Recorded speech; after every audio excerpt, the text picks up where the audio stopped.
Naidupeta MB news 4వ రోజు NSS జాతీయ సేవా పథకం తుమ్మూరు ప్రాథమిక పాఠశాల జాతీయ సేవా పథకం భాగంగా సోషల్ అవేర్నెస్ ప్రోగ్రాం ఆర్గనైజర్ కాకు రమణారావు తిరుపతి జిల్లా నాయుడుపేట మున్సిపాలిటీ పరిధిలో ఉన్న తుమ్మూరు ప్రాథమిక పాఠశాలలో ఎన్ఎస్ఎస్ క్యాంపు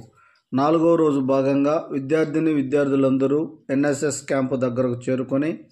ప్రాథమిక పాఠశాల బయట పరిసర ప్రాంతాలను శుభ్రపరిచి పిచ్చి మొక్కలను తొలగించారు. అనంతరం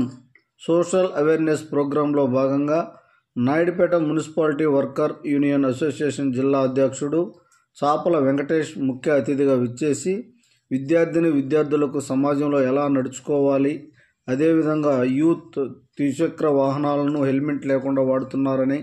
దానివల్ల జరిగే పరిణామాలను వివరించారు. అంతేకాకుండా యువత మాదక ద్రవ్యాలను ఉపయోగించి విచ్చలవిడిగా విద్యార్థుల జీవితాలు నాశనం అయిపోతున్నాయని, విద్యార్థులు ఇలాంటి అలవాట్లకు దూరంగా ఉండాలని, సమాజంలో ఉన్నత స్థాయికి ఎదగాలని, వారి తల్లిదండ్రులను దృష్టిలో ఉంచుకొని మంచి ప్రవర్తనతో ఉపాధ్యాయులు చెప్పిన విషయాలను గ్రహిస్తూ అభివృద్ధి చెందాలని ఆయన విద్యార్థులను ఉద్దేశించి మాట్లాడారు. ఈ కార్యక్రమంలో ప్రోగ్రాం ఆఫీసర్ కాకు వెంకటరమణారావు, లెక్చరర్స్ కల్లూరు గురవయ్య, పులగల రవికుమార్, మేర్లపాక శ్రీనివాసులు, రవీంద్ర మరియు విద్యార్థులు పాల్గొన్నారు.